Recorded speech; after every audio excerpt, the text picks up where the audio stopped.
¿Se ve la presentación?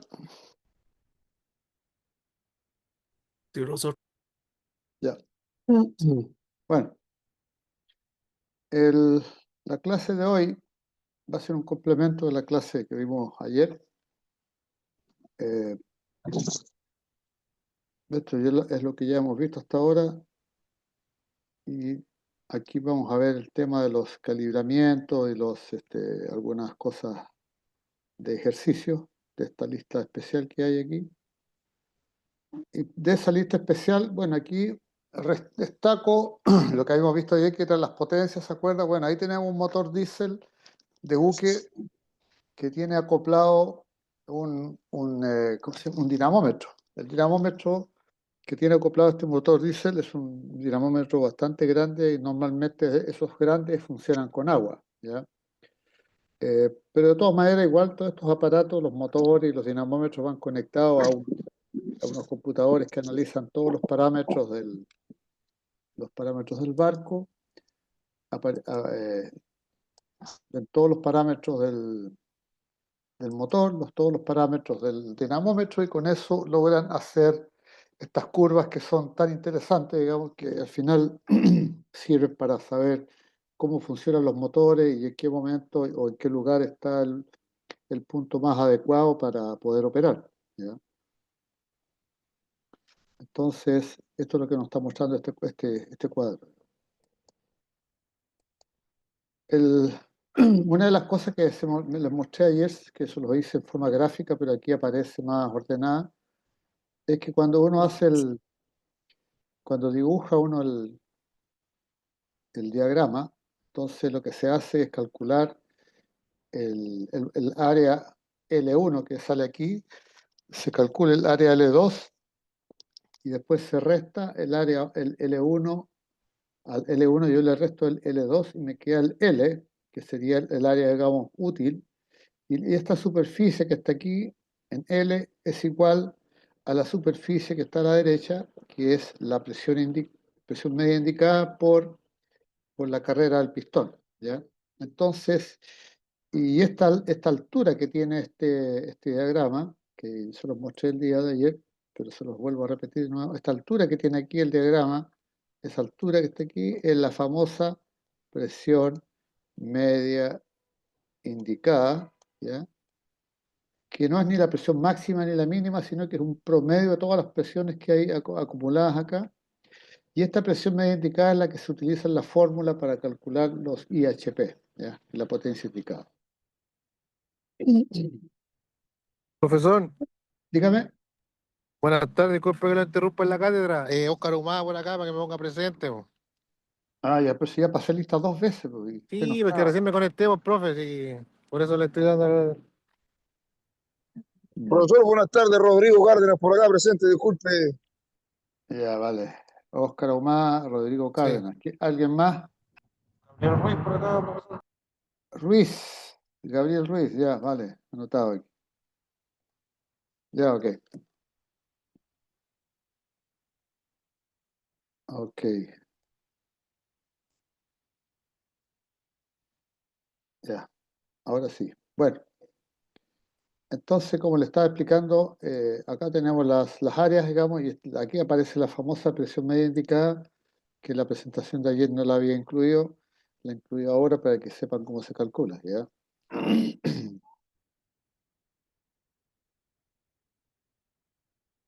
Bueno, con la presión media indicada, entonces aquí sale una formulita que dice que la presión media indicada es igual a la superficie del diagrama, al SD, esa es la superficie del diagrama que viene en milímetros cuadrados, dividido por LD, que es la longitud del diagrama, en milímetros, dividido por el ER, que es la constante del resorte, en milímetros por pascales o milímetros por bar, dependiendo de eso, y el resultado nos va a dar en pascales o en bares, ¿ya? Entonces, y la presión media indicada, entonces, nos va a dar en pascales o en bares, y estas se pueden calcular en, no sé, pues, un pascal es igual a 1 newton por metro cuadrado, y un bar es igual a 10 elevado a 5 pascales. Al final, dependiendo de las unidades que uno utilice. Ahora, esta constante de resorte viene dada con el aparato del indicador de diagrama, digamos, ¿ya? Eh, Abajo también sale que la presión media indicada es la superficie del diagrama dividido por la longitud del diagrama y por la constante del resorte en milímetros por atmósfera, y eso nos va a dar una presión media indicada en kilogramos por centímetro cuadrado. Aquí el tema de las unidades, como le explicaba en clases anteriores, entre pascales, bares, kilogramos por centímetro cuadrado u otra presión, todo va a depender de las unidades de conversión. Y la lectura del área del zapato esa se hace con una regla graduada que tienen todos los, todos los indicadores de diagrama vienen con una reglita, un par de reglas, que es una regla para cada resorte. Todos los resortes traen una distinta forma de medir la presión, dependiendo de la potencia del motor que haya, y cada resorte viene con su reglita para poder medir las presiones como corresponde dentro del diagrama, ¿ya? Y esta fórmula es la que permite calcular la presión media indicada por cilindro, y los IHP va a ser la sumatoria de todas las presiones indicadas del cilindro 1, del 2, el 3, etc. ¿Ya?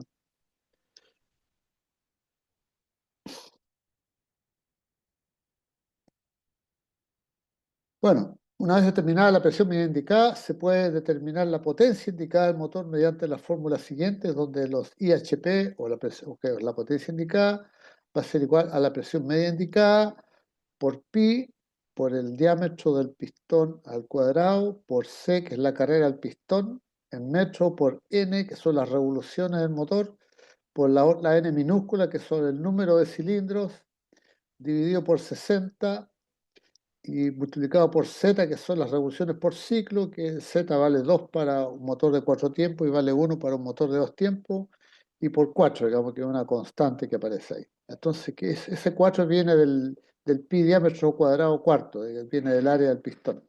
Y eso se multiplica por 100 y eso nos da en kilowatts. Entonces, aquí hay que tener cuidado porque la presión media indicada viene dada en bar, el diámetro del cilindro viene dado en metros, la carrera en metros, las revoluciones en RPM.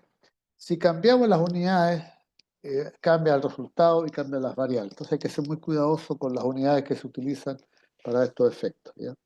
Entonces esta es la famosa presión media indicada o la presión, la potencia indicada de un motor, que normalmente se calcula en los motores antiguos aquí con el instrumento y hacer las mediciones directas. Y en los motores nuevos usted se mete en la pantalla que está en la sala de control y ahí busca y calcula y el resultado se lo da directo, digamos. O sea, todo depende del motor o del buque que le toque navegar, son las cosas que usted va a encontrar, ¿ya? Pero yo le doy estos procedimientos, esta fórmula, porque al final lo que hace el computador utiliza esta fórmula. El computador utiliza esta fórmula y el computador, digamos, le va agregando los valores que son clásicos, digamos. Ahora, ¿cuál es la constante cuál es la constante de esta fórmula? Lo que es constante, por ejemplo, es el valor pi. El valor pi no cambia, es 3,14. El diámetro del pistón al cuadrado no cambia, es la misma. La carrera del pistón no cambia, ¿ya? El, el n, que son el número de cilindros, tampoco cambia, ¿ya? Y el z tampoco cambia, pues si es un motor de 2 tiempos vale 1 y si es un motor de 4 tiempos vale 2. Y además la constante de 60 y este 4 tampoco cambian, o sea, lo único que cambia es lo que se mide en la cámara de combustión, que es la presión media indicada, y lo que cambia son las revoluciones del motor, ¿ya? Estas son las variables que se están midiendo básicamente en cada uno de los cilindros. Lo que se mide eso, y ¿cómo se llama? Y el N se mide el tacómetro, así que todas esas cosas las integra el computador y hace los cálculos directos, ¿ya? Entonces, por eso que el tema, digamos, no es tan, para los computadores ya no es tan complicado, digamos. Bueno, todas estas cosas son las que sirven para saber cuál es la presión media indicada de un motor, y con esto uno puede ir comparando también los gráficos, ¿ya? Entonces, una de las cosas que hacen el indicador de diagrama, ya sea el manual o el automático, es que nos entrega estos diagramas. El diagrama que está a la izquierda, el B, es el diagrama de presión-volumen, ¿no es cierto? Y el otro diagrama es el diagrama abierto, que nos muestra cuándo comienza la presión de compresión y cuándo tenemos la presión de la combustión, que sería la presión máxima. Entonces, uno empieza a analizar estos diagramas y sabe cómo está cada pistón. Y estos diagramas se sacan por cilindro. Cada cilindro nos entrega un diagrama distinto, ¿ya?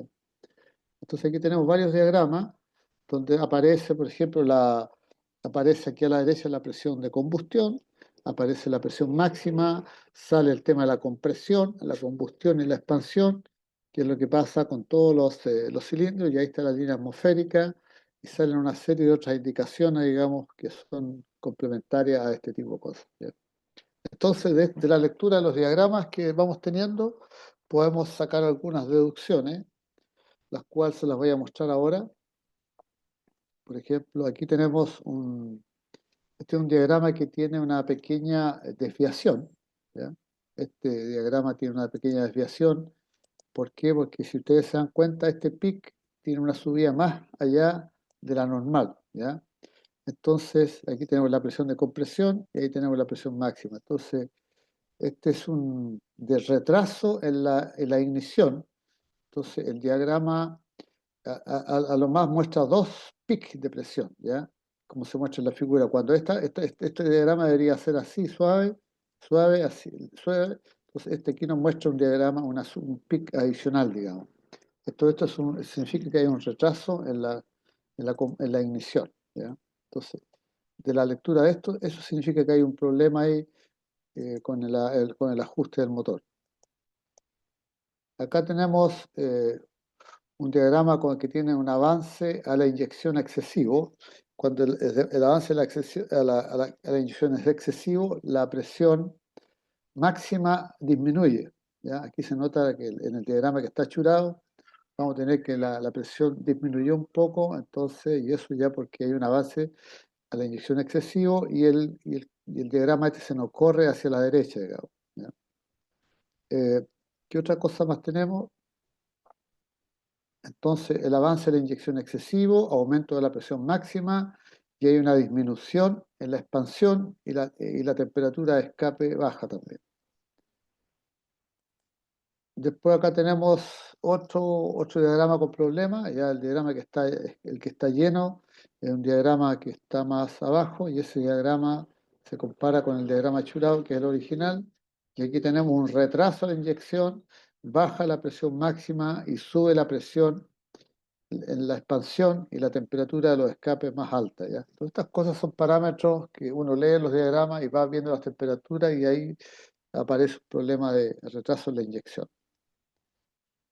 Después acá tenemos otro diagrama con problemas donde tenemos una baja presión de compresión. Es el diagrama achurado en este caso, es el diagrama normal, y el diagrama que está en línea llena es el diagrama que se está midiendo, digamos, y que nos está mostrando problemas. Entonces que hay una baja presión durante la expansión por pérdida a través de los anillos, pérdida a través de la válvula, el sistema de barrido está sucio, o los enfriadores están tapados y hay una baja presión en la cámara de máquina, digamos. Entonces, esto son cosas que uno puede detectar solamente leyendo los diagramas que aparecen, ¿ya? Entonces, cuando uno lee un diagrama que tiene problemas, qué es lo que hace? Hay que tomar las acciones pertinentes para poder solucionarlo, obviamente. Si está sucio el sistema de barrido, significa que a la primera oportunidad que haya, hay que parar el motor, enfriar el motor y meter una persona que haga la limpieza a todo lo que es el sistema de barrido, por ejemplo, a todo el ducto de barrido, ¿ya? Eh, si hay problemas de pérdida a través de los anillos, entonces hay que levantar el pistón y cambiar los anillos, ¿ya? Y así sucesivamente van saliendo todas las pautas de mantenimiento que hay que hacer. Acá tenemos otra forma el diagrama achurado es el de referencia, el diagrama que está lleno es el que estamos midiendo y ese está presentando problemas. Y los problemas que presenta ese diagrama son que hay una postcombustión como consecuencia de goteo de inyectores o de un incorrecto cierre de la válvula de retención de la bomba También es posible que el resorte del inyector se encuentre en condiciones de vibración, con resonancia, etcétera, etcétera. Entonces, esos son aspectos que hay que revisar para solucionar el problema. ¿Por qué? Porque la figura que nos está dando eso está mostrando que hay alguna irregularidad. Y esto hay que verlo en cada uno de los cilindros. ¿Ah? Acá tenemos, por ejemplo, en este diagrama, aquí tenemos que la cuerda del indicador larga o el tambor llega al tope, o sea, significa que hay un problema, ya no con la combustión dentro de la cámara de combustión, sino que hay un problema con el aparato que estamos usando para medir, ya entonces que la cuerda del indicador está demasiado larga y esa hay que acortarla para que dé la distancia que corresponde. ¿Ya? No todos los problemas son internos, también ocurren estos problemas que son del aparato que se usa, digamos. Aquí tenemos otra visión, también la parte final acá abajo se ve como recortada y eso es porque la cuerda está demasiado larga y el indicador llega al tope. También ahí tenemos otra muestra, digamos que algo no está funcionando bien. Después acá tenemos otra donde dice que el resorte del tambor está demasiado débil. Entonces el tambor sigue girando por la inercia y también hay demasiado juego en los mecanismos del indicador, o sea, hay otra falla, ya no es el motor, sino que es el indicador que tiene problemas, ¿ya? Y por eso que aparecen estas mediciones raras, digamos.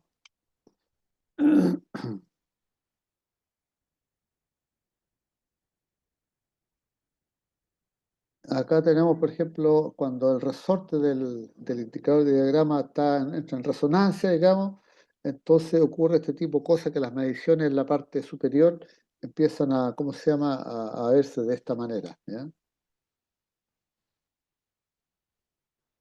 Después, eh, en este caso aquí no hay falla, sino que este diagrama nos muestra, nos da los nombres. Por ejemplo, la letra A significa que en la letra A se produce la apertura del inyector que continúa abierto hasta la letra D. O sea, empezamos nosotros aquí con esto, empezamos aquí en la letra A. Entonces, todo este camino que va hasta la letra D, eso corresponde a la apertura del inyector, ¿ya? Que es cuando se está inyectando el combustible en la cámara de combustión. El B significa que comienza la inyección. El AB, esto es el retraso al encendido, ¿ya? El BC significa, esta distancia significa que es la combustión incontrolada, y el CD es la combustión controlada, y el DC es la postcombustión, digamos. Entonces, con eso podemos tener una referencia bastante clara, digamos, de cómo está funcionando el cilindro, y esta es la curva más o menos normal que se presenta, digamos, en los diagramas de los motores, ¿ya?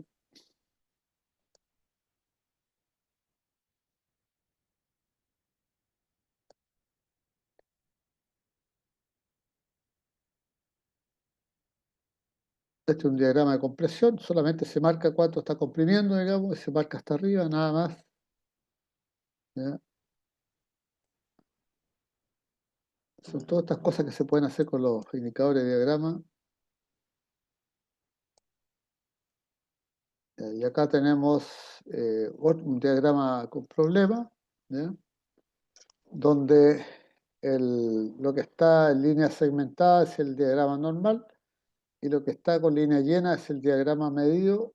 Por lo tanto, aquí las instrucciones que nos dan es que esta combustión está demasiado atrasada. Cuando la combustión está atrasada, aparecen diagramas de esta naturaleza, ya sea porque la presión del combustible es demasiado baja, porque hay un problema, un defecto en las válvulas de combustible, que hay un defecto en la bomba de combustible, en la válvula de aspiración, o en el sistema que absorbe el shock, digamos, o que hay una excepcional, eh, eh, un problema de propiedades de la ignición que no están buenas, digamos, por un problema en el combustible, ¿ya? O la bomba de combustible, ¿no es cierto? También es muy poca lo que está enviando, así es que son las distintas formas que podría, los distintos problemas que podría tener este diagrama, ¿ya?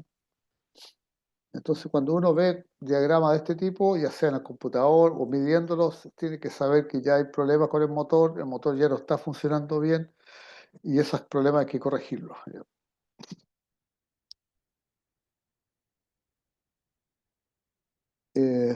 Acá, por ejemplo, tenemos el diagrama, el diagrama que está en línea continua, es el diagrama medio, y el que está con líneas segmentadas es el diagrama normal. De hecho, aquí la línea normal lo marca. Entonces, ¿qué es lo que tenemos? Que tenemos una presión en la combustión muy alta, ¿ya? Y eso se debe básicamente a que la inyección de combustible está demasiado anticipada, ¿ya? O que la bomba de combustible está demasiado, ¿cómo se llama? Tiene una carrera muy larga, ¿ya? Y este el VIT es un índice que está erróneo, digamos. Pero también esto nos está indicando que hay un problema con el tema de la combustión. O sea, básicamente que la combustión la inyección está demasiado adelantada. Aquí en este otro diagrama podemos apreciar que nuevamente tenemos filtraciones, aumento del volumen del cilindro o que hay basura o mugre, digamos, en el sistema, ¿ya? Entonces los anillos del pistón pueden estar rotos, la válvula de escape, ¿no es cierto?, puede tener filtración en el asiento, la corona del pistón se puede estar quemando, o pues se puede estar como mucho carboncillo, digamos, una baja presión en el múltiple de admisión, eh, basura o ¿cómo se llama? O aire en el sistema, digamos, en el sistema de escape. Entonces, todas estas son distintas situaciones que se pueden presentar en una combustión y por supuesto que los diagramas que estamos midiendo son inferiores a los que podrían considerarse normales. Por lo tanto, hay que tomar todas esas mediciones, todas esas medidas para poder resolver estos problemas, digamos.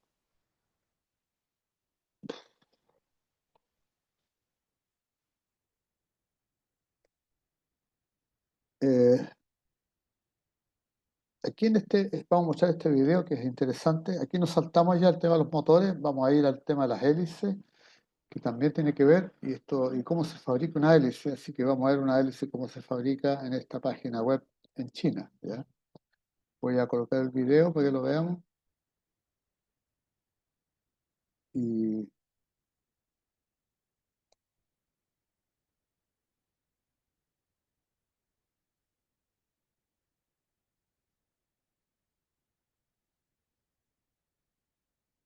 vamos a compartir esto que está. Dejar de compartir, voy a compartir la página esta. Voy a poner el sonido y vamos a ver el video del video chino este. A ver qué tal resulta. ¿Se ve el video, no?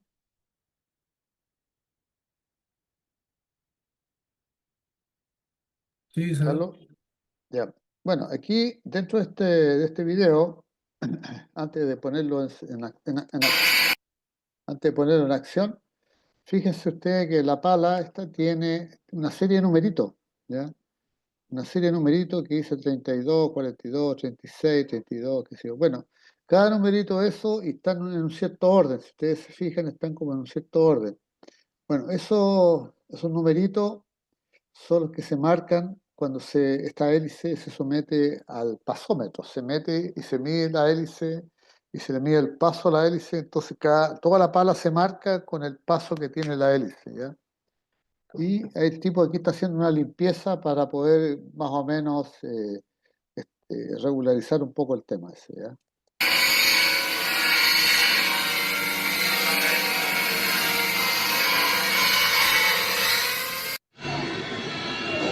Y ahí tenemos la hélice ya totalmente pulida y se queda, digamos, con su calibre. Y ahí están acomodando. Ah, se acabó la video. Pero eso es más o menos una idea de un de lo que pasa, de lo que pasa con las hélices.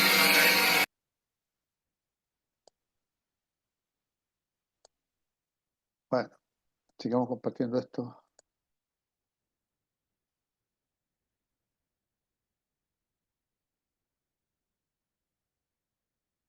Bueno, lo otro que yo les quería mostrar también, que no lo preparé en la clase anterior, no lo encontré el archivo a tiempo. Aquí aparecen tres curvas. Las curvas, ya se las mencioné también en la clase anterior, y en esta clase aquí aparecen las tres curvas. En la parte de abajo aquí aparecen las revoluciones del motor. Estas son las curvas que se miden en un dinamómetro cuando el motor es sometido a prueba. Entonces aquí a la derecha, la parte de abajo aparecen las velocidades del motor, las revoluciones del motor, ¿ya? Después tenemos aquí una curva que se llama la curva de consumo, esta que está aquí, que es esta es la curva de consumo específico que se llama, ¿ya?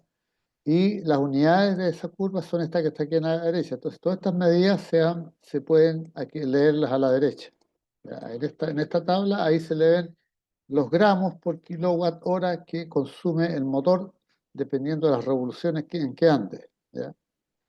Después aquí tenemos una curva, que es esta curva que está aquí, que es el par. Este es el par motor. En el fondo es el torque que desarrolla el motor, digamos, a distintas revoluciones. Entonces, y aquí tenemos nosotros las unidades en las cuales se mide eso, que son los kilogramos fuerza por metro, y se usa esta curva, esta tabla que está aquí afuera. Por lo tanto, todas las mediciones del torque se hacen referente a esta curva que está acá, ¿ya? A esta curva que está aquí, ahí se mide, ¿ya? Y por último, aquí tenemos la curva de potencia, y la curva de potencia la que parte del N1 hasta donde dice potencia. Ahí está la curva de potencia, y la tabla de lectura se mide en CB, en caballos de vapor, se mide en esta línea, digamos. Entonces, todas las mediciones de potencia se hacen respecto a esta línea, ¿ya? Entonces tenemos tres tablas de mediciones, la del torque, la de la potencia y la del consumo específico de combustible. Entonces, aquí lo que podemos sacar en limpio son dos cosas, son varias cosas las que podemos sacar en limpio. Uno, por ejemplo, de que el mayor, la mayor potencia que puede desarrollar un motor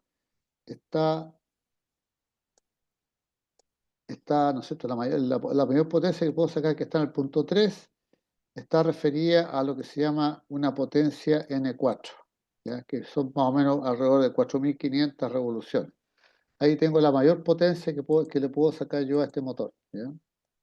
Ahí está, total, mayor potencia. Pero el torque que yo tengo no es el mejor, y el consumo de combustible específico tampoco es de los mejores, está muy elevado, ¿ya? Entonces aquí estoy consumiendo, ¿no es cierto? Para esa potencia, estoy consumiendo aproximadamente 230, más o menos, 230 gramos por kilowatt hora, ¿ya? ¿Y qué pasa cuando yo tengo el máximo torque? El máximo torque lo tengo aquí el máximo torque lo tengo aquí en 1. Ese es mi máximo torque en 1, ¿ya? Y ese máximo torque yo lo obtengo con unas revoluciones que son alrededor de 2000, aproximadamente 2200, 2300 revoluciones, tengo yo el máximo torque, ¿ya?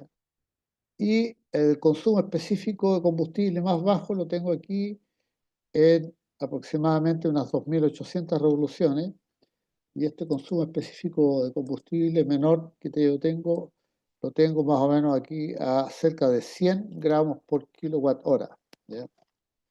Entonces, al final, ahora no todos los motores son iguales, cada uno tiene su mejor posición, pero tenemos tres puntos importantes. Tenemos el máximo torque, el mínimo consumo de combustible y tenemos la máxima potencia. Entonces ahí, el, eh, cuando, cuando empezamos a operar el motor, entonces hay que buscar cuál es la mejor fórmula. Hoy día ¿cuál es la mayor preocupación de los armadores y todo el mundo? Es gastar lo menos combustible posible. Por lo tanto, hoy día, si nos guiamos por ese criterio, podemos decir de que con el menor consumo específico de combustible, yo tengo aquí una potencia equivalente a un, más o menos, a un 60 y...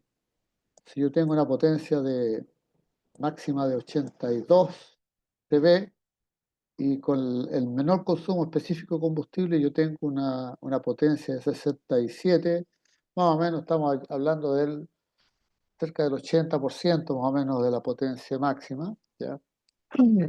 Y a su vez, el torque que tenemos en este momento en este sector también es un torque que está casi en el máximo, ¿ya? Un torque que está casi en el máximo, por lo tanto, a lo mejor esta condición, con las revoluciones en 3, yo podría tener el mejor consumo de combustible, ¿ya? La mejor característica del motor sería andar a 2.800 revoluciones con un consumo específico de combustible de 100 gramos por kilowatt hora y desarrollo una potencia de 65 TB, por ejemplo, ¿ya? Entonces, esta es una forma de poder decir cómo opero el motor en forma más eficiente, ¿ya? Ahora, si yo me voy a la máxima potencia, que la puedo obtener a las 4.500 revoluciones, o sea, tendría que casi eh, aumentar en un 50, un 60% de las revoluciones, voy a sacar la máxima potencia, pero el par motor disminuye notablemente, ¿ya? Y el consumo de combustible se me dispara. En vez de gastar los 100 gramos por kilowatt hora, voy a gastar 230 gramos por kilowatt hora, lo cual significa que estoy aumentando el consumo de combustible más del doble, digamos, ¿ya? Entonces, esos son los criterios que hay que tener cuando se opera un motor y con lo cual uno tiene que decidir en qué rango vamos a operar esta cuestión, ¿ya? Entonces, entonces la decisión, normalmente se dice que lo mejor es operar los motores en un rango del orden del 80% en esta zona, en la zona donde yo tengo un buen par motor, tengo un bajo consumo específico de combustible y una potencia aceptable, digamos, para poder operar el motor sin llegar a la potencia máxima, digamos, ¿ya? Así que esos son criterios que hay que tener presente cuando se operan los motores, ¿ya? Especialmente con los consumos de combustible. Hoy día los combustibles están muy caros, así es que la operación de los motores tiene que hacerse de una manera lo más eficiente posible, ¿ya? Bueno, estos son aspectos que hay que tener presente en la operación de los motores cuando ustedes estén a cargo de una planta propulsora. Acá tenemos el mismo gráfico con, con otros valores. Aquí está más bonito, está a colores, pero también esto nos da lo mismo. O sea, tenemos una potencia máxima que está muy a la derecha, está en casi las 6.000 revoluciones.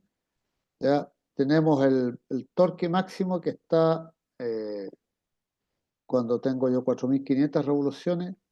Y acá tengo el consumo específico de combustible, que lo tengo en la parte más baja, que son los 200 gramos por kilowatt hora. Ya lo tengo aquí cuando estoy cerca de las 4.600 revoluciones, ¿ya?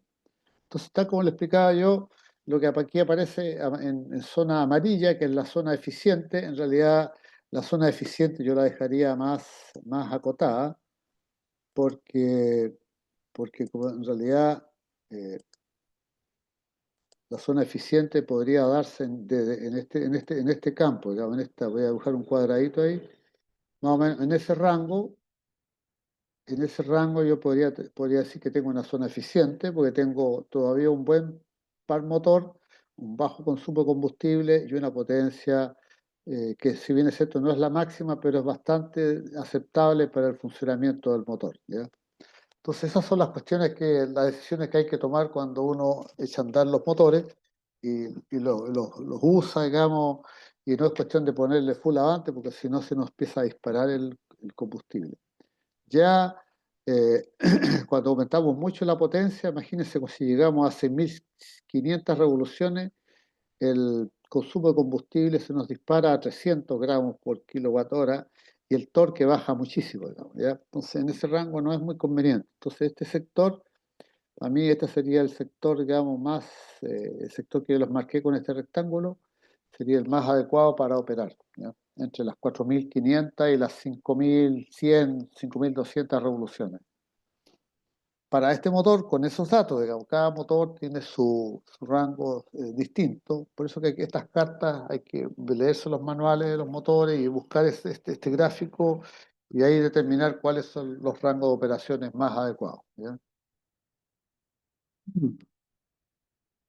Ahora, por supuesto que también eh, la potencia del motor también va a depender de otros factores, que son, por ejemplo, las necesidades comerciales. O sea, de repente el barco hay que moverlo más rápido, entonces necesito más revoluciones para que vaya más rápido y eso significa que el buque va a empezar a gastar más combustible, ¿ya? Esos son riesgos, pero ya ahí entra a tallar la parte comercial. Desde el punto de vista técnico, lo ideal sería operar el barco más o menos entre las 4.800 revoluciones. Ahí tenemos una buena potencia y una buena, ¿cómo se llama?, buen torque y un bajo consumo específico de combustible. Pero cuando hay otros valores, otros requerimientos, como son el llegar rápido a otro lugar, etcétera, etcétera, hay que andar más rápido, claro, ahí ya se disparan los consumos, digamos. Pero en fin. Desde el punto de vista nuestro, como operadores de máquina, lo mejor es andar con el motor siempre en la zona que tenga menor consumo de combustible, el máximo torque que se pueda sacar y una potencia aceptable, digamos.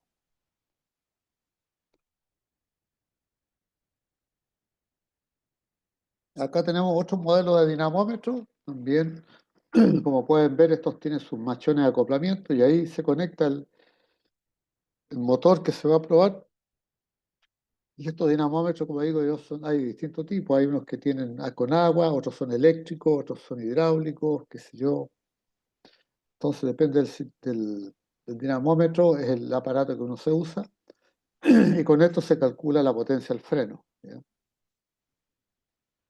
Eh, ahora vamos a hacer un pequeño repaso. Por ejemplo, el área de un cuadrilátero, en este caso de un trapecio, se calcula utilizando el caso de un trapecio. Tenemos el área, que es la base, B por la base de chica, B más B dividido por 2 y por la altura, y con eso yo tengo la medición de este trapecio. Cuando tengo un trapezoide que ningún lado es igual y ningún lado es paralelo, entonces este trapecio hay que dividirlo en triángulos, se divide en dos triángulos, y el área sería el área del triángulo ABD y el área del triángulo BDC, ¿ya? Y con eso usted saca las dos áreas, las suma y obtiene el área de este trapezoide. Ahora, cuando queremos calcular el área bajo la superficie o bajo una curva que es irregular, entonces se usa la regla de los trapecios. Por eso que yo invoqué la regla de los trapecios. Y en este caso, por ejemplo, yo tengo una curva, esta curva ¿cómo se llama?, a una ecuación, y es igual a e por x al cuadrado. Y esta, al cambiar los valores de x, que sé yo, me va a dar una curva como esta curva roja que está aquí, ¿ya? Entonces yo quiero saber cuál es el área de este punto a este otro punto, cuál es el área que está encerrada bajo esta curva en este sector. Entonces, una forma es usar la regla de los trapecios, en la cual esta curva yo la divido en distintos trapecios, hago un trapecio aquí, otro acá, qué sé yo, y cada trapecio tiene una base que es igual, una altura 1, acá tengo una altura 2 acá, y aquí yo trazo una recta entre este punto y este punto, está aquí, y aquí yo calculo el área de este trapecio, sabiendo que el área del trapecio es la suma de esta subida, de esta pared o de esta línea que está aquí, más esta otra que está acá, dividida por 2, por la altura, que sería esta distancia. Esta sería mi h, mi altura. Entonces yo tengo el área de este trapecio, calculo el área de este otro trapecio, de ese trapecio, etcétera, etcétera. Y con eso puedo determinar las áreas de los trapecios. Entonces ahora, si nosotros usamos como yo lo tengo graficado, entonces esta altura, por ejemplo, vale aproximadamente 1,5, 1,6, 1,7, 1,8, 1,92 más o menos, y esta otra de aquí arriba me va a costar 2,5, 2,6, como 2,7 más o menos, ¿ya?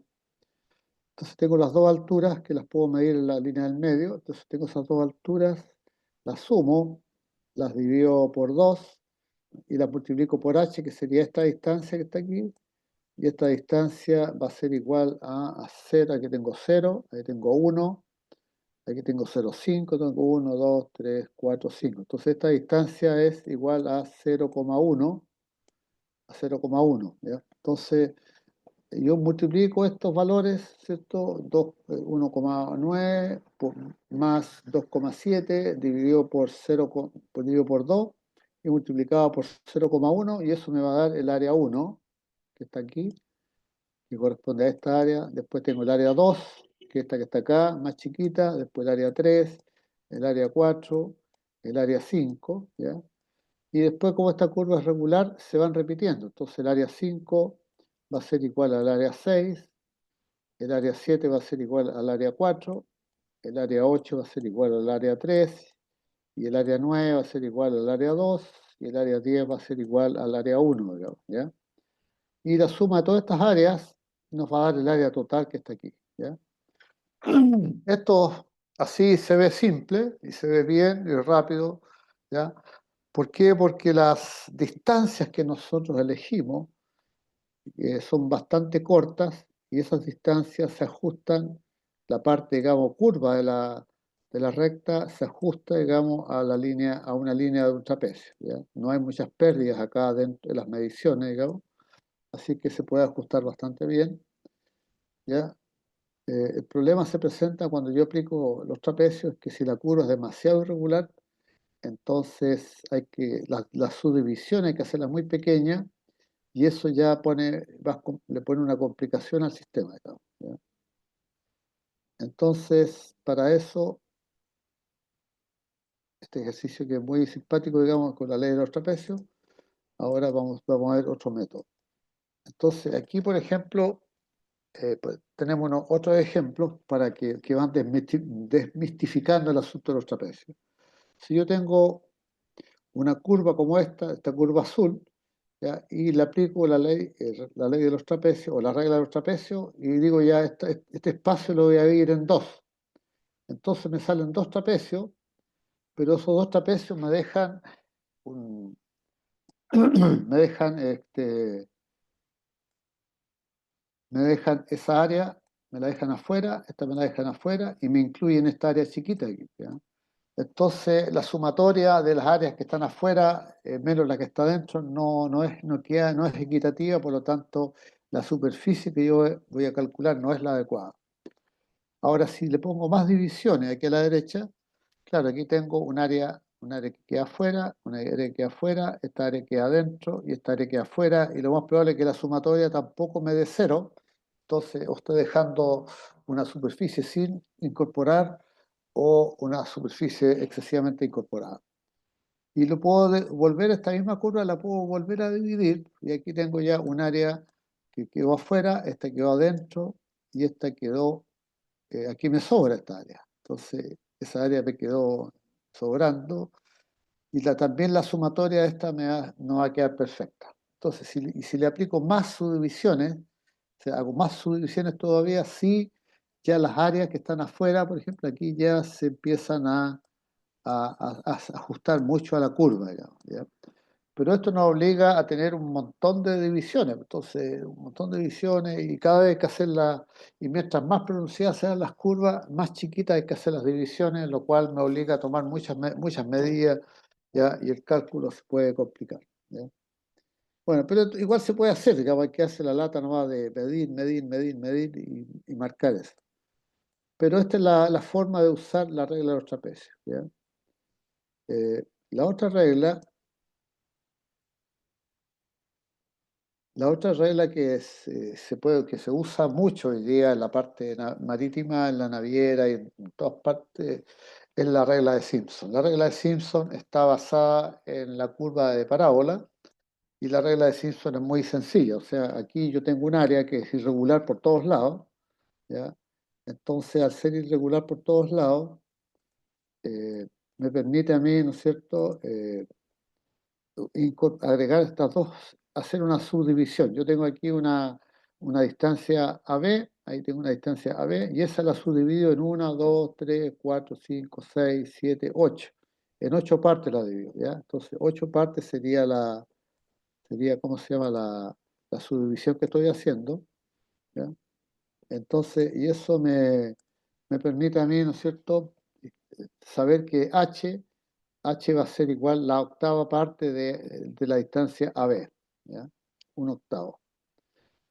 Bueno, entonces el área que está aquí encerrada, toda esta área que está aquí encerrada, que es un área totalmente irregular en ambas partes, al incorporar la regla de Simpson, que es lo que estamos haciendo nosotros, estamos aplicando una fórmula como esta que está aquí. Y esta fórmula es muy sencilla, hay que leer bien nomás. Entonces, esta regla me dice de que lo primero que hay que hacer es hacer la división, hay que hacerla en números pares, ¿ya?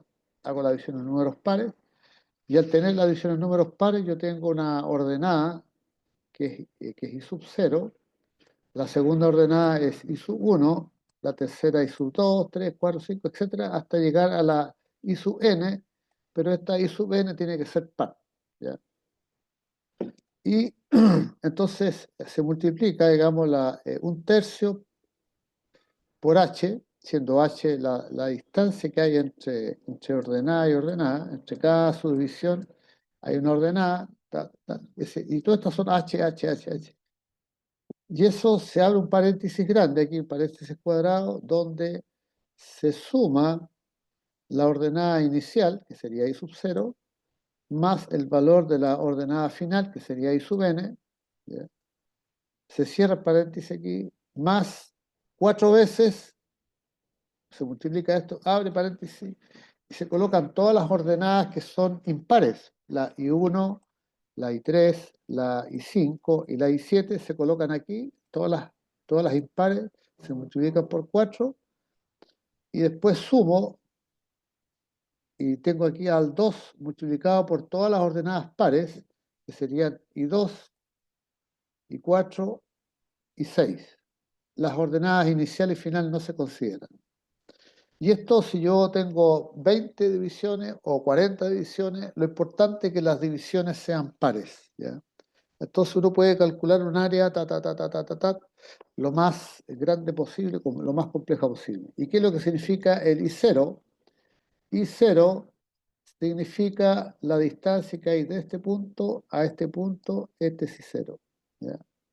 La distancia que hay de este punto hasta este punto es I1, y así sucesivamente. Todas estas distancias se miden independiente de lo complejo que sea la figura, digamos, se van midiendo todas esas distancias y se van metiendo en esa ecuación, y al final del día hacemos la multiplicación y todo eso, y vamos a obtener el área que está encerrada entre esas dos curvas, ¿ya?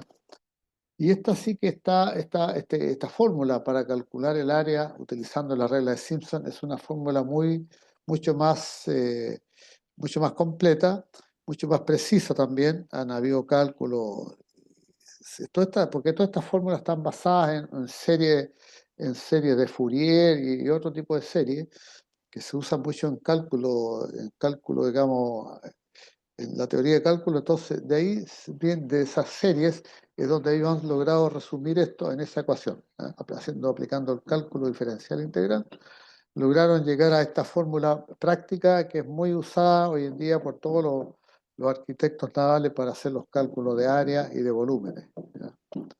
Y de volúmenes complejos, digamos. Entonces, hoy en día los estanques de petróleo, por ejemplo, yo tengo un estanque de petróleo que tiene un mamparo, ¿no es cierto? Después tengo otro mamparo acá, después tengo un mamparo más grande, y después este va unido por una curva, ¿no es cierto? Este va unido por una curva que va de aquí hasta acá, va unido por una curva, ta. Entonces ellos logran medir este volumen, que es un volumen irregular. ¿Por qué? Porque tengo una curva que no obedece a ninguna curva normal, que son las formas del casco. Esto es porque el casco viene para acá y el casco va para allá, ¿ya? Entonces, esas curvas raras que tienen los cascos, digamos, son las que permiten calcular áreas y volúmenes en un compartimento, ¿ya? Así que esa es la forma de poder hacer los cálculos, digamos, a bordo. Así que esta formulita guárdenla por ahí porque más de alguna vez le va a tocar hacer un cálculo, digamos. Se borran las líneas.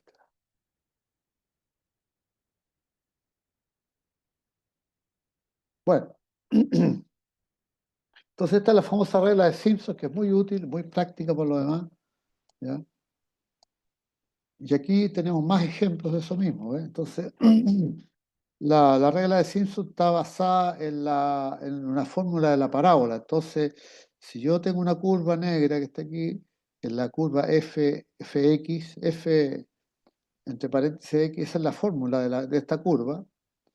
Entonces, la fórmula de la parábola es la que define la fórmula de la parábola, y esta fórmula de la parábola es la que se ajusta a la curvatura que tiene la línea, la superficie que yo estoy midiendo, ¿ya? Entonces, la regla de Simpson está basada en fórmulas de parábola para poder determinar todos estos cálculos. Por eso que la integración es mucho más adecuada. Aquí a la derecha tenemos también aquí yo tengo una curva, esta curva roja que está aquí. Esta curva roja es la que yo necesito medirle la superficie que está debajo de esto. Entonces, aplicando la regla de Simpson, ¿no es cierto? La curva considera una salida hacia afuera, una salida hacia adentro y una salida hacia afuera, y la sumatoria de esta área más esta área es más o menos la misma que está acá, ¿ya? Entonces, conceptualmente, la regla de Simpson intenta simular una curva parábola que se aproxima a la línea regular que conforma la parte del polígono, ¿ya? Entonces, para estos efectos, digamos, la integración que hace Simpson es con curva, no es con, eh, no es con recta como en la regla de los trapecios. Entonces, por eso es que es más fácil o es más exacta las mediciones que se logran con ellos, ¿ya?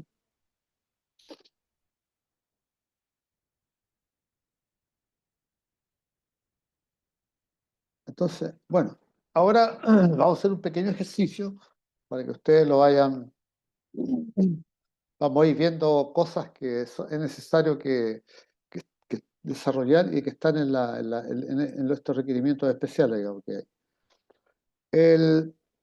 En este ejercicio, eh, nosotros tenemos varias cosas, digamos.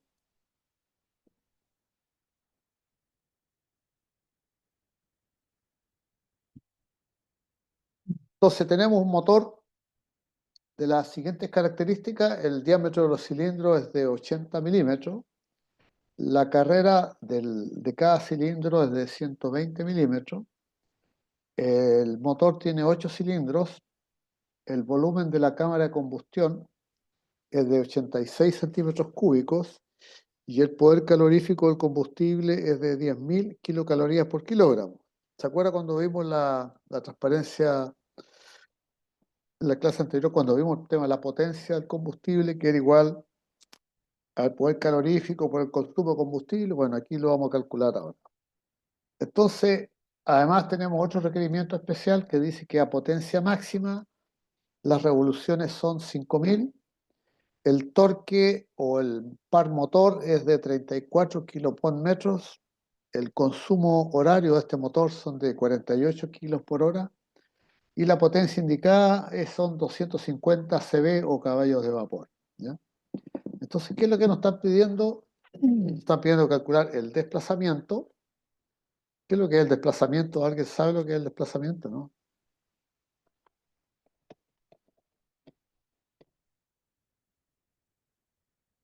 Desplazamiento desde punto muerto superior a punto muerto inferior, ¿no?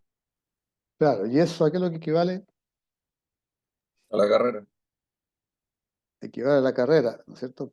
Pero más que la carrera, equivale a la cilindrada. El desplazamiento es sinónimo de cilindrada, ¿ya?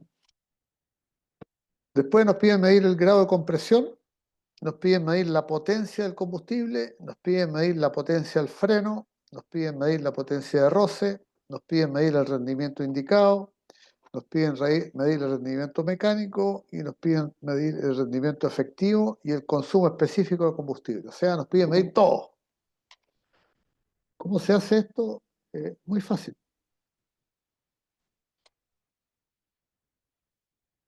Lo primero que vamos a hacer, vamos a medir el desplazamiento o la cilindrada, como dice aquí. Entonces la cilindrada va a ser igual al pi diámetro cuadrado cuartos por c por z. Entonces, ¿qué es lo que es el pi diámetro cuadrado cuarto? El pi diámetro cuadrado cuarto es, lo vamos a hacer gráfico, en forma gráfica, digamos. Yo tengo, esa es la cabeza del pistón, ¿no es cierto? Aquí tenemos nuestro pistón.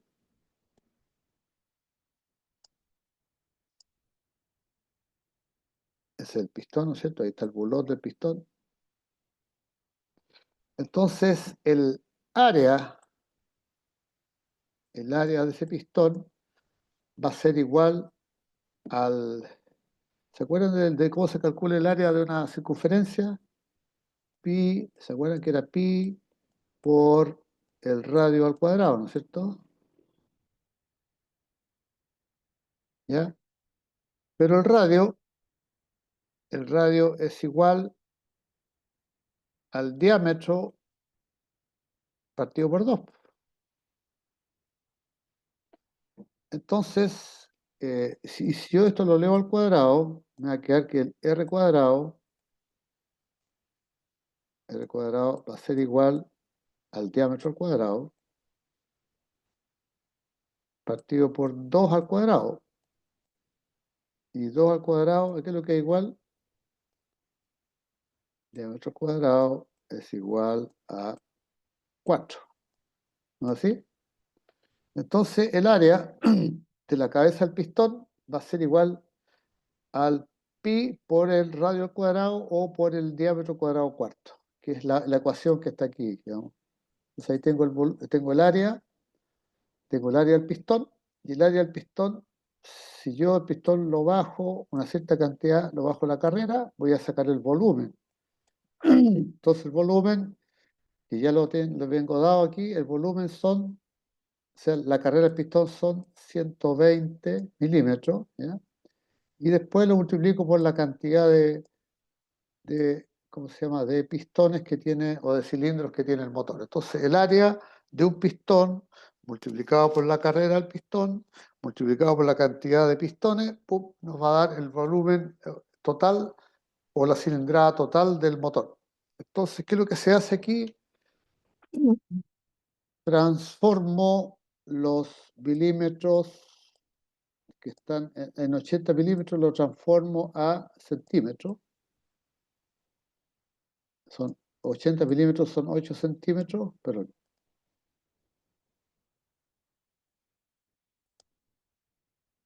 ¿ya? Y los 120 milímetros son 12 centímetros, ¿ya?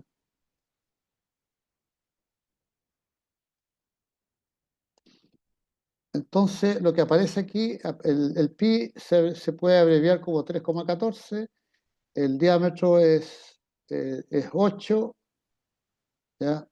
Son 8 centímetros al cuadrado, el 4, que ya lo habíamos visto, aquí aparece la carrera que es de 12, y el 8 que está acá es la cantidad de cilindros que esto tiene.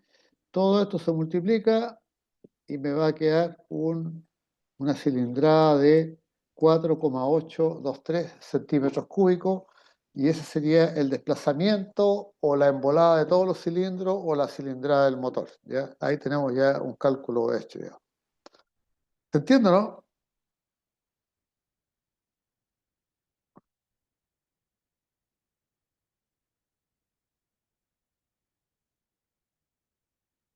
Sí, profe. Ya. Bueno, voy a borrar esto para pasar a la siguiente transparencia. Entonces, con esto tendríamos contestada la primera pregunta, que era calcular la cilindrada o el desplazamiento o la embolada total del motor, ¿ya? Tenemos la primera respuesta contestada. La segunda era que nos pedían el grado de compresión. ¿Cómo se calcula el grado de compresión? Bueno, el grado de compresión, como ustedes saben, es la cantidad de veces que está contenido en la cilindrada la cámara de combustión. Entonces, este tema lo vamos a graficar de la siguiente manera. Vamos a hacer aquí vamos a hacer un cilindro ahí, vamos a hacer otro cilindro acá, vamos a hacer otro cilindro aquí, vamos a hacer chiquitito ahí, y vamos a hacer otro cilindro acá. Ya. Entonces, ¿qué podemos dibujar aquí? Yo uno de estos puntos aquí, está ahí, no me quedo muy derecho, pero fue. Perfecto. Supongamos que esto es cilíndrico, ¿ya? Entonces, el pistón, la cabeza del pistón, cuando llega a esa posición de abajo, se le conoce como el punto muerto inferior. Y cuando el pistón llega aquí arriba, se le conoce como el punto muerto superior. ¿Ya? ¿Estamos? Y la diferencia entre ambos, ¿cómo se llama? Esta distancia, ¿cómo se llama? Esa distancia se le conoce como Desplazamiento.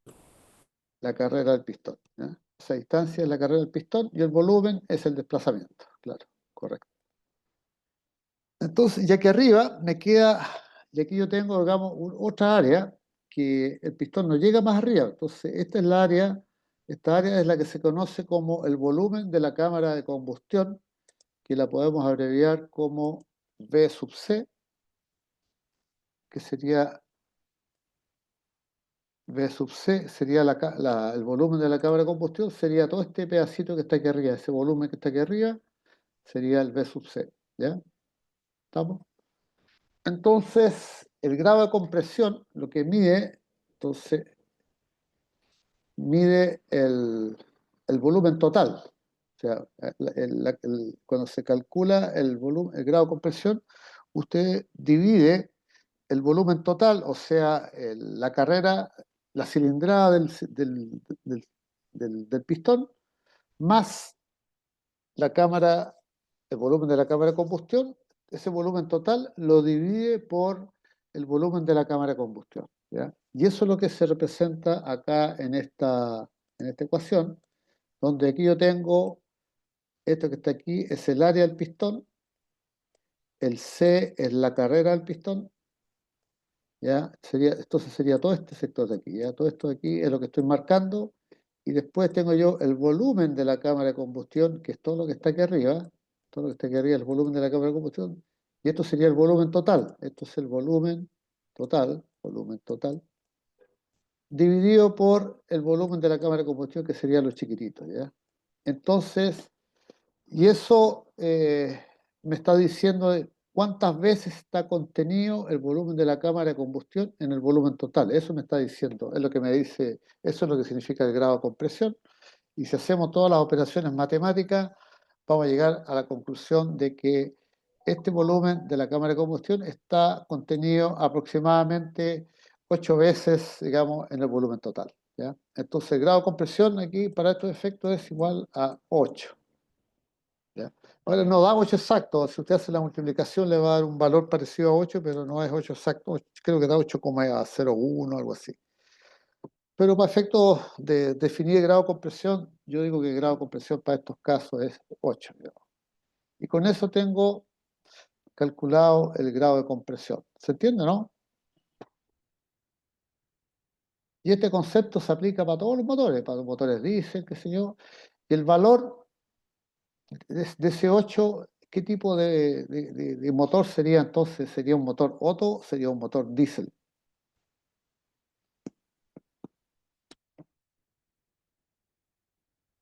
¿Aló? Diésel, ¿Ah? ¿Otto o diésel, diésel? ¿Ah? diésel, diésel. ¿Quién da más? ¿Cuánto le dio la compresión al final? El diésel, profesor, el diésel el más mejor, el diésel.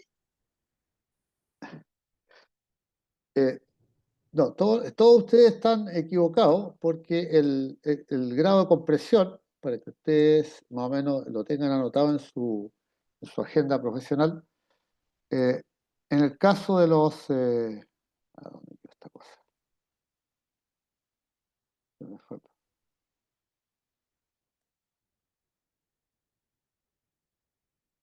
El grado de compresión, cuando es más o menos, está en el rango de...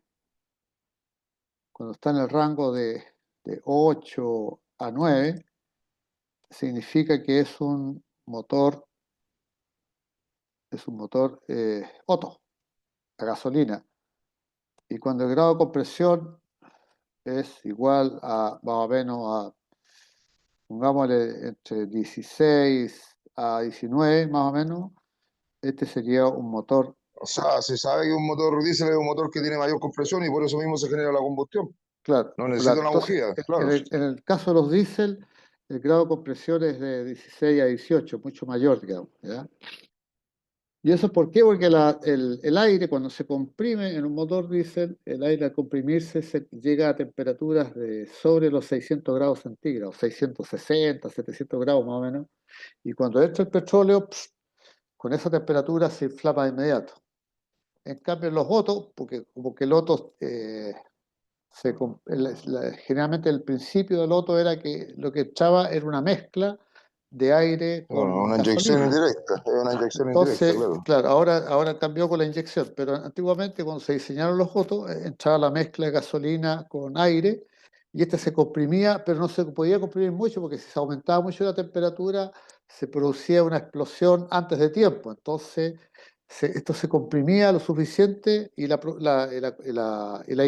chispa se daba justo en el momento preciso que tenía que darse, digamos. Entonces, por eso que se comprimía menos en el otro. Ahora que se usa la inyección, ¿cómo se llama? La inyección directa ya no echa la mezcla, digamos, ahora sí han aumentado un poco más la presión ¿cómo se llama? Ha aumentado un poco el grado de compresión en los motores Otto, ¿ya? Pero eso es más o menos para que ustedes vayan teniendo una idea de los valores. Entonces, para efectos didácticos, este sería un motor del tipo Otto.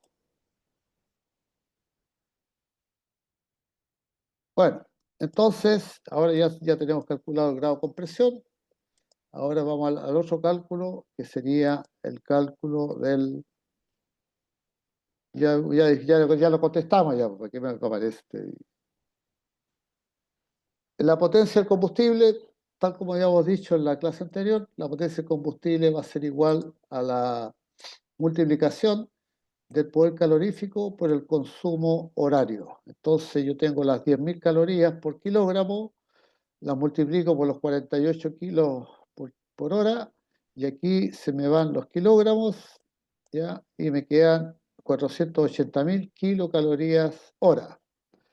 Estas 480.000 kilocalorías hora, a su vez, yo los multiplico por 1 partido por 3.600, entonces todos sabemos que una hora tiene 3.600 segundos, y transformo, digamos, las horas, las transformo en segundos, y los 480.000 kilocalorías hora se me transforman en 133 kilocalorías por segundo, ¿ya? Y entonces, aplicando la tabla de conversión, sucede que un CB, que es un caballo de vapor, es igual a 0,1757 kilocalorías por segundo. Lo multiplicamos por esto y me va a dar que la potencia del combustible son 756,9 caballos de vapor, ¿ya? Entonces ahí tenemos calculada la potencia del combustible haciendo todas estas conversiones. Estas tablas de conversiones, yo no sé si a ustedes les di el link para entrar a una página web que permite hacer conversiones de todo tipo, ¿ya? Creo que se las mostré, ¿o no? La convertworld.es es una página web que aparece Sí, profe, ahí. nos informó de la página, sí, el Claro, día de entonces ayer. ahí ustedes la pueden usar, digamos, y ahí buscan todas estas conversiones de caballos de vapor a kilocalorías por segundo, a kilowatt. Cheval vapor. Ya, entonces es más fácil usar esa tabla, digamos. Pero aquí se las pongo, les pongo las ¿cómo se llama? Los valores para que ustedes sepan cómo se van generando todas estas cosas, digamos. Entonces ya tenemos calculada la otra pregunta, que era la potencia del combustible, ¿ya? Después tenemos la potencia del freno. La potencia del freno, que son los BHP, es, tal como lo explicaba yo la otra vez, es igual al momentum o al par motor por las revoluciones dividida por la constante, digamos, y esta nos da el valor en CB. Entonces, si multiplicamos y si sacamos los valores acá de los datos que nos dan, entonces tenemos que el torque o momento son 34 kilopod en metros. Eso lo multiplicamos por las 5.000 revoluciones, que también son datos acá arriba. Con eso sacamos el torque y lo dividimos por la constante, 716, y tenemos el valor en 237 caballos de vapor. ¿Y cuál es la potencia de roce? La potencia de roce, acuérdense que era la diferencia entre la potencia indicada y la potencia del freno. Ahí sacábamos, ¿no es cierto?, los valores, y como tengo la potencia del freno y la potencia indicada es dato, entonces yo divido o resto a la potencia indicada, le resto la potencia del freno y tengo que mi potencia del roce para este ejercicio es de 13 caballos de vapor, ¿ya? Entonces ahí tengo contestadas dos preguntas en una.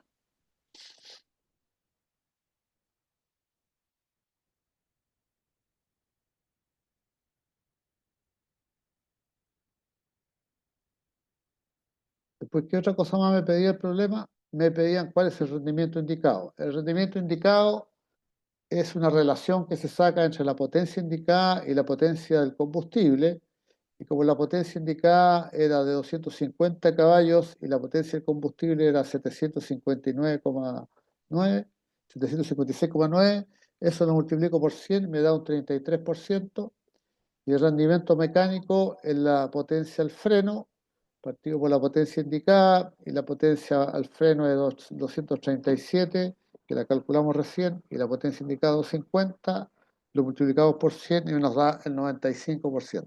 ¿Ya? Esa es la forma de ir calculando los rendimientos, rendimiento indicado, rendimiento mecánico, digamos, que son los que más nos interesa saber.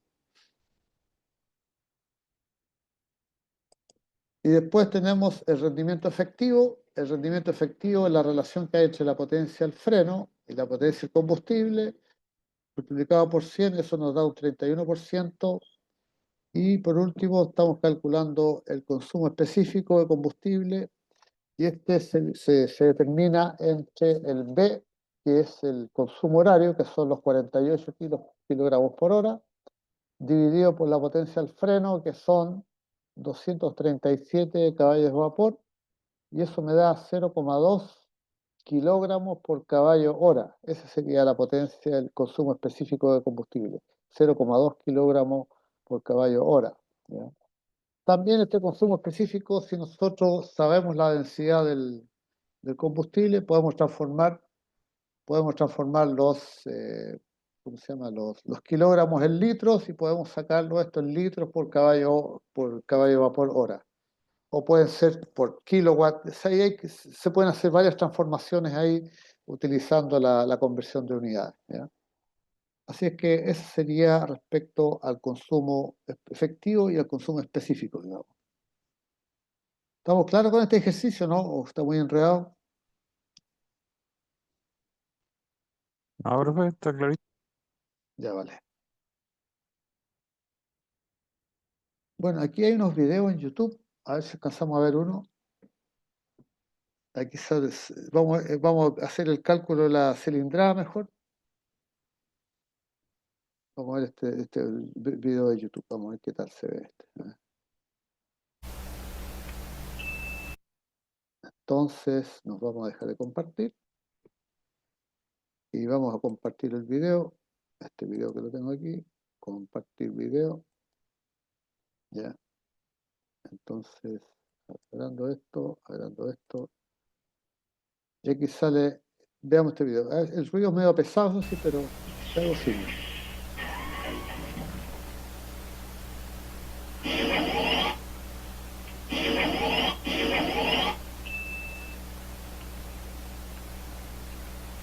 Saludos amigos, tengan todos ustedes un buen día, bienvenidos nuevamente a mi canal Matemáticas. El tema que voy a desarrollar es cálculo del motor, grado de transmisión. También se va a ver los temas de cilindrada unitaria, cilindrada total, relación de carrera-diámetro y grado de transmisión. Esto pertenece al módulo de reparación de motores diésel y Otto. Notaciones parte 1.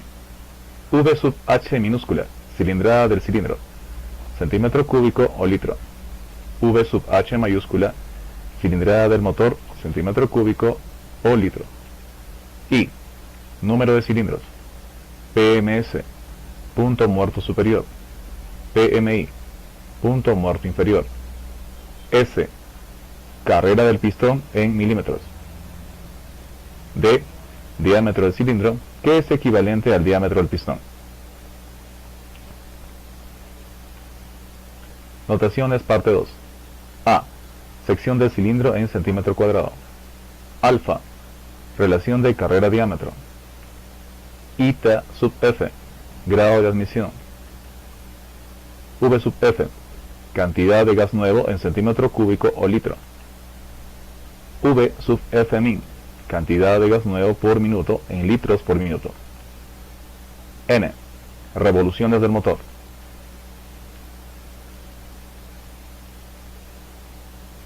Cilindrada unitaria. En la gráfica se muestra lo que vamos a hallar el día de hoy, que es justamente la cilindrada unitaria. Para poder hallar la cilindrada unitaria necesitamos el área, multiplicarlo por la carrera. Pero podemos reemplazar. La cilindrada unitaria va a ser igual a diámetro al cuadrado por pi por la carrera entre 4. Y ahora la resultante nos va a salir en centímetro cúbico o litros. Aclarando que los litros son iguales a los decímetros cúbicos. Un litro es igual a un decímetro cúbico. Diámetro, 150 milímetros. La carrera, 180 milímetros. Si aplico la fórmula tendría que multiplicar 150 por 150 por pi por 180 entre 4. Y mi resultante me va a dar en milímetros cúbicos. Ahora, el resultado puedo hallarlo al centímetro cúbico al litro, para lo cual debo hacer la conversión correspondiente. Si mi resultante está en milímetro cúbico y quiero llevarlo al litro, por ejemplo, al decímetro cúbico, milímetro, centímetro, decímetro. Hay dos unidades cúbicas. Entonces, a la resultante tendría que dividirlo entre 1.000.000. Y la cilindrada unitaria sería igual a 3.18 litros. Cilindrada total. En el cálculo anterior hemos hallado la cilindrada unitaria. Y si tenemos un motor de 4 cilindros, a la fórmula anterior, lo único que vamos a variar es la cantidad de cilindros. La cilindrada total va a ser igual a diámetro al cuadrado por pi por la carrera por el número de cilindros entre 4. Y nuestra resultante nos va a dar en centímetro cúbico o litros. De los mismos datos anteriores. 150 milímetros el diámetro.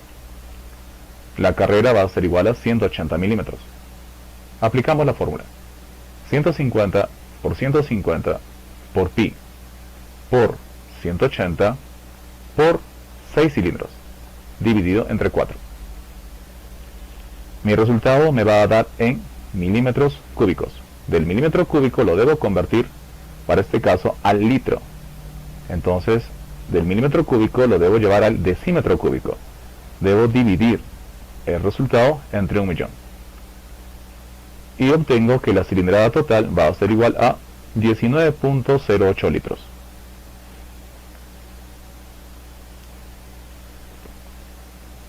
Relación carrera-diámetro.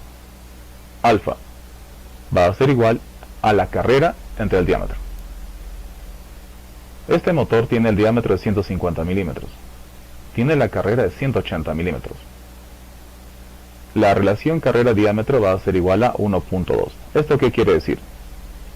Cuando la relación carrera-diámetro es superior a 1, o sea, es más de 1, estos motores se van a conocer como motores de pistones largos o motores de carrera larga. cuando la relación carrera-diámetro es igual a 1, se conoce también como motores cuadrados, porque tanto el diámetro como la carrera son iguales.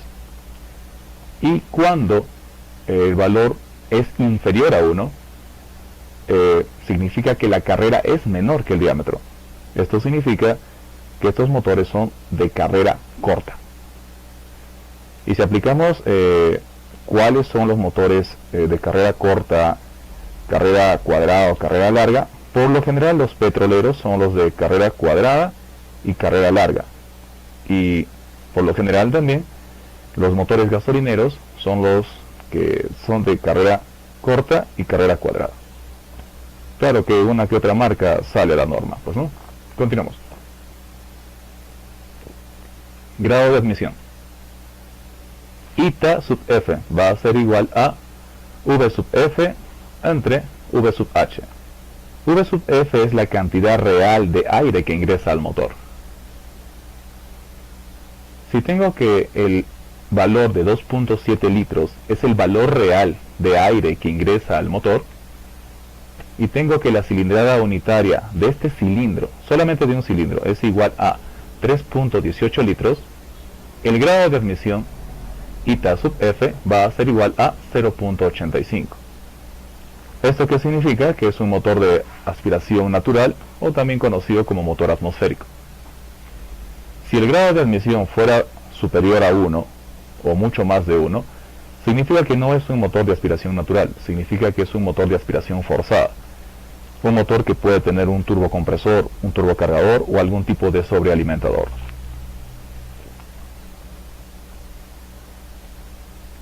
Grado de admisión. V sub F va a ser igual a Eta sub F por V sub H. De la fórmula anterior, si es que tuviera el dato que el grado de admisión es igual a 0.85 y tuviera que la cilindrada unitaria es igual a 3.18 litros, para calcular el valor real de aire que ingresa a ese cilindro, lo que tengo que hacer es multiplicarlo. Y el valor real de aire que va a ingresar a este cilindro va a ser igual a 2.7 litros.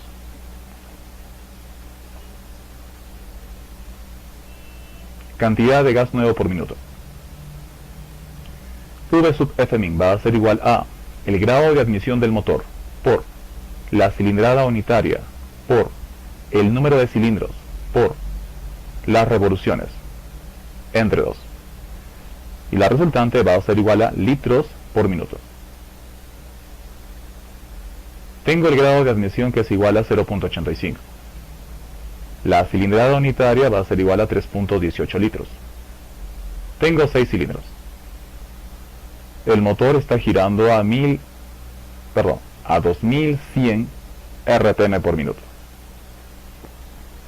Aplico la fórmula y lo que tendría que hacer es multiplicar 0.85 por 3.18 por 6 por 2100 y lo divido entre 2. ¿Por qué lo divido entre 2? Porque es un motor de 4 carreras y el ciclo efectivo de trabajo se va a cumplir en 2 vueltas del eje cigüeñal. Y mi resultante es igual a 17.033.02 litros por minuto. Que esta vendría a ser la cantidad de aire que aspira este motor por minuto.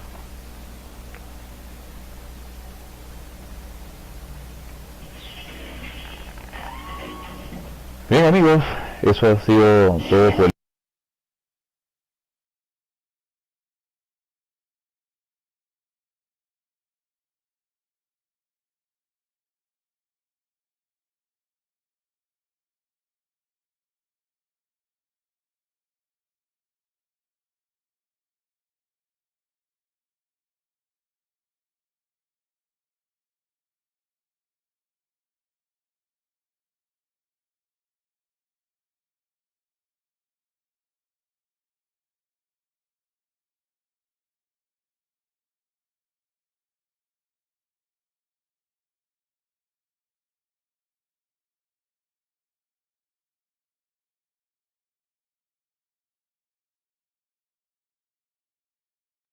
Aló, aló, lo perdimos, aló. Nos- lo dejaríamos hasta aquí nomás entonces ahora porque ya estamos pillados la hora y nos veríamos entonces el próximo lunes, ¿les parece? Ya, profesor, buenas noches. Ya, y tomen todavía nota ahí de lo que vio el video, que ahí hablan de la carrera corta, la carrera larga, ¿no es cierto? Los motores cuadrados. Y los motores cuadrados no es que sean cuadrados, sino que el Son diámetro y la disciplinados, son carrera es lo disciplinados. mismo. ¿Ah? Son disciplinados, profesor. Claro, son motores disciplinados. Bueno, ya, pues bueno, muchas gracias por su atención y nos vemos el próximo martes, si Dios quiere, ¿ya? Buenas Hasta tardes, profesor. Nos Hasta vemos. luego, profe. Ya, que estén bien, hasta luego.